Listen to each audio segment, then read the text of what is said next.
No, prva stvar, ki se je zgodila po tistem porazu na volitvah, je bila globoka generacijska prenova.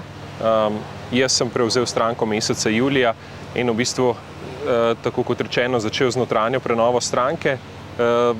Vmes smo imeli ene volitve, kjer smo zmagali, vsaj kar se števila županov tiče, in nadaljujemo zdaj po teh procesih naprej. Včeraj ste videli kmečke proteste, praktično se zahteve ljudske stranke nekako povezujejo z zahtevami sindikata kmetov.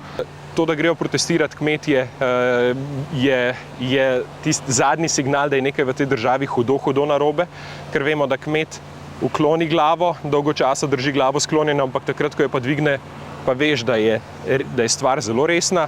Pomladi je konec, čas je za poletje.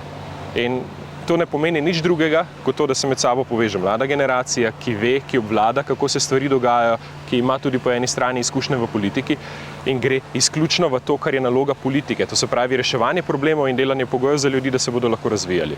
In mislim, da nekaj takih potencialov v Sloveniji obstaja. Videli ste tudi, da smo prvi kot stranka podprli dr. Anžeta Logarja v predsedniški bitki. Tako da jaz mislim, da tukaj neka pametna koalicija se lahko sestavi, ki bo to Slovenijo premaknila iz te bipolarnosti levo-desno. Lepota demokracije v konkurenci. Tisti, ki pač dobi največ glasov, na koncu dneva zmaga. Jaz osebno se ne bom ukvarjal z Janezom Janšo, tako kot se žal ukvarja Nova Slovenija in na tem zgublja energijo za svoje lastne probleme.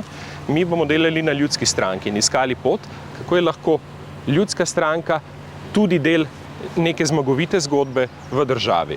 Kaj pa počenja danes Anže Logar, kot uporablja ideje gibanja Povežimo Slovenijo. Projekt je želel povezovati čez politične pole. Jaz bom tako rekel, projekt je bil neuspešen zaradi tega, ker je bila nova ideja, plemenita ideja, izvedena s starimi obrazi.